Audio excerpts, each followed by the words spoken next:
Rekan-rekan media yang saya hormati, selamat pagi. Pada kesempatan kali ini, saya ingin menyampaikan informasi mengenai sejumlah kegiatan tingkat tinggi yang akan diikuti dan dihadiri oleh Presiden Republik Indonesia mulai tanggal 26 Oktober sampai 4 November 2021, sebagaimana yang baru saja kami laporkan kepada Bapak Presiden pada hari ini. Rekan-rekan media yang saya hormati, mulai besok 26 Oktober sampai 28 Oktober, Presiden Republik Indonesia akan menghadiri KTT ke-38 dan 39 ASEAN serta KTT-KTT terkait lainnya. Ini adalah KTT pertama di bawah keketuaan Brunei Darussalam. KTT ke-38 akan diselenggarakan back-to-back dengan KTT ke-39 dan seluruh rangkaian acara akan dilakukan secara virtual. Indonesia akan menjadi koordinator kerjasama kemitraan ASEAN-US. Dengan demikian, di dalam pertemuan ASEAN-US, Presiden akan diberikan kesempatan pertama bicara membacakan summary laporan dari ASEAN. Presiden juga akan memimpin pertemuan BIM-MEAGA. Dan untuk keseluruhan rangkaian acara, jumlah pertemuan yang akan dihadiri Presiden adalah 13 pertemuan. Selain itu, Bapak Presiden juga akan menyampaikan pidato kunci pada ASEAN Business and Investment Summit ABIS dengan tema prioritas ASEAN dalam kenormalan baru secara virtual. Jadi itu adalah acara Bapak Presiden untuk 3 hari mulai 26 sampai 28 Oktober. Kegiatan KTT kedua yang akan dilakukan Bapak Presiden adalah KTT G20 di Roma tanggal 30-31 Oktober.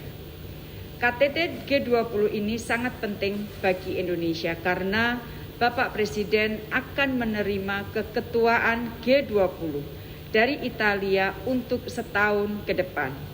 Serah terima akan dilakukan di hari kedua KTT, yaitu di tanggal 31 Oktober, sementara keketuaan Indonesia atau presidensi Indonesia sendiri akan dimulai 1 Desember 2021. Pada KTT G20 di Roma, Presiden akan menyampaikan pandangan untuk 3 agenda utama, yaitu Global Economy and Global Health, Climate Change and Environment, dan Sustainable Development. Selain itu, Bapak Presiden juga diundang secara khusus untuk menjadi pembicara pada side event yang berjudul Supporting SMEs and Women-Owned Businesses to Bounce Back. Bapak Presiden rencananya akan berada di dalam side event itu bersama dengan Ratu Maxima, Perdana Menteri Italia, dan Kanselir Angela Merkel, dan akan berdiskusi mengenai upaya dan kebijakan untuk mendukung UMKM yang dimiliki oleh pebisnis perempuan. Di sela-sela pertemuan G20, Presiden direncanakan juga akan melakukan beberapa pertemuan bilateral. Terdapat cukup banyak permintaan bilateral. Saat ini kami sedang terus mencocokkan waktu yang tepat, baik bagi Presiden maupun dari pemimpin lainnya, untuk dapat melakukan pertemuan bilateral. KTT G20 ini akan menghasilkan G20 Leaders Declaration yang berisi komitmen bersama negara-negara G20 dalam mengupayakan pemulihan global dari pandemi dan krisis ekonomi saat ini, dan juga penguatan kerjasama G20 di berbagai sektor, termasuk di sektor kesehatan, pembangunan berkelanjutan, lingkungan dan iklim, ketenagakerjaan, pendidikan, dan lain sebagainya. Deklarasi ini sampai saat ini masih terus dinegosiasikan. KTT berikutnya adalah KTT Perubahan Iklim atau disebut COP26 World Leaders Summit yang akan diselenggarakan di Glasgow pada tanggal 1-2 November 2021. Pada KTT ini diperkirakan sekitar 120 kepala negara dan kepala pemerintahan akan hadir. Perdana Menteri Inggris Boris Johnson secara langsung akan memimpin jalannya pertemuan. Teman-teman yang saya hormati, sebagai negara yang memiliki posisi penting dalam setiap diskusi perubahan iklim, Indonesia telah mengambil posisi lead by example dalam memajukan aksi iklim. KTT ini memiliki arti penting juga bagi Indonesia, di mana Indonesia akan tampil sebagai bagian dari solusi penanganan perubahan iklim dan berusaha menjembatani perbedaan yang akan dapat mendorong penguatan kerjasama internasional. Presiden Republik Indonesia akan menyampaikan national statement-nya, dan di dalam national statement tersebut Indonesia sebagai inisiator dari Archipelagic and Island States Forum atau kita singkat AIS Bapak Presiden akan mengintroduce pernyataan bersama negara-negara kepulauan dan pulau kecil yang tergabung di dalam AIS tersebut. Jadi deklarasi AIS ini akan introduce oleh Bapak Presiden di dalam National Statement Indonesia dalam COP26. Rekan-rekan, pada COP26 nanti juga akan terdapat pavilion Indonesia yang dikelola oleh Kementerian LHK. Dan pavilion ini akan menunjukkan berbagai pencapaian dan peluang kerjasama yang ditawarkan Indonesia dalam penanganan perubahan iklim. Dan Presiden Republik Indonesia sebagaimana di dalam KTT G20 direncanakan juga akan melakukan beberapa pertemuan bilateral yang sampai saat ini masih terus dibahas dan dicocokkan waktunya. Teman-teman yang saya hormati, setelah dari Glasgow, Bapak Presiden akan meneruskan perjalanan ke Abu Dhabi dan Dubai. Dan ini adalah kunjungan bilateral pertama Presiden Republik Indonesia selama pandemi.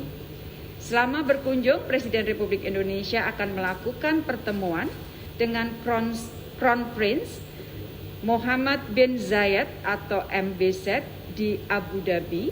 Selain itu, Bapak Presiden juga akan melakukan pertemuan dengan ruler Dubai, yaitu Muhammad bin Rashid atau MBR di Dubai. Bapak Presiden juga dijadwalkan akan melakukan pertemuan dengan sejumlah pengusaha bisnis yang berada di UAE. Dan Bapak Presiden juga direncanakan akan mengunjungi pavilion Indonesia pada Dubai Expo. Saat ini berbagai kerjasama baik pada level government to government atau G2G maupun business to business B2B masih terus dibahas dan dinegosiasikan untuk dapat dijadikan hasil dari kunjungan Bapak Presiden ke Dubai dan ke Abu Dhabi. Demikian teman-teman yang dapat saya sampaikan mengenai rencana kehadiran dan partisipasi Bapak Presiden terhadap beberapa KTT, 3 KTT yaitu ASEAN, G20 dan COP26 dan 1 tambahan kunjungan bilateral ke Uni Emirat Arab. Sebagai penutup teman-teman, sebagaimana teman-teman ketahui bahwa pada pagi hari ini Bapak Presiden telah menerima surat kepercayaan dari 9 duta besar negara sahabat yaitu Norwegia, Selandia Baru, Jerman, Timor Leste, Bahrain, Ukraina, Portugal, Hongaria, Nigeria. Dan setelah menerima surat-surat kepercayaan dari duta besar asing, Presiden Republik Indonesia juga melantik 17 duta besar luar biasa dan berkuasa penuh Republik Indonesia untuk Amerika Serikat, Kazakhstan merangkap Tajikistan, Arab Saudi, Sri Lanka merangkap Maladewa, Yunani, Kuwait, Spanyol merangkap UNWTO, Slovakia, Bahrain, Jordania merangkap Palestina, Perancis merangkap Andorra, Monaco, dan UNESCO, Kolombia merangkap Antigua dan Barbuda, Barbados dan Federasi Saint Kitts dan Nevis, Australia, Timor Leste, dan 3 duta besar wakil tetap Republik Indonesia masing-masing untuk Perserikatan Bangsa-Bangsa dan organisasi internasional di New York dan International Seabed Authority, kemudian perutusan tetap RI